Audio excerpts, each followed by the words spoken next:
বিধানসভা নির্বাচনকে ঘিরে চেন্নাইয়ের নতুন বিতর্কে জড়ালেন অভিনেতা থেকে রাজনীতিক হওয়া বিজয়। এবার তার বিরুদ্ধে মামলা করেছে পুলিশ।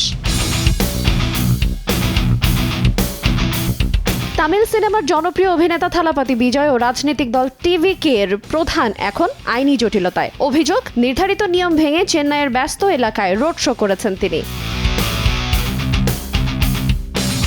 চেন্নাই পুলিশের দাবি, বিজয়কে নির্দিষ্ট একটি স্থানে কর্মসূচি করার অনুমতি দেওয়া হলেও এই অভিনেতা টি নগর, 1000 লাইট এবং এগমোর এলাকা জুড়ে বিশাল শোভাযাত্রা বের করেন। সে সময় হাজার হাজার সমর্থক রাস্তায় নেমে তাকে স্বাগত জানান। এর ফলে শহরের গুরুত্বপূর্ণ সড়কগুলোতে তীব্র যানজট তৈরি হয়।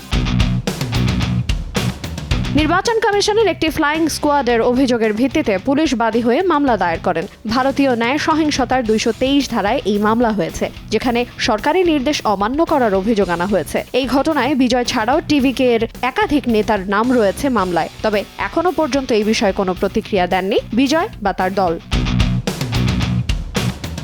নির্বাচনের ঠিক আগে এই ঘটনায় রাজনৈতিক মহলে শুরু হয়েছে নতুন আলোচনা। 23 এপ্রিল অনুষ্ঠিত হতে যাচ্ছে তামিলনাড়ু বিধানসভা নির্বাচন। এখন দেখার বিষয়, এই বিতর্ক ভোটের রাজনীতিতে কতটা প্রভাব ফেলে।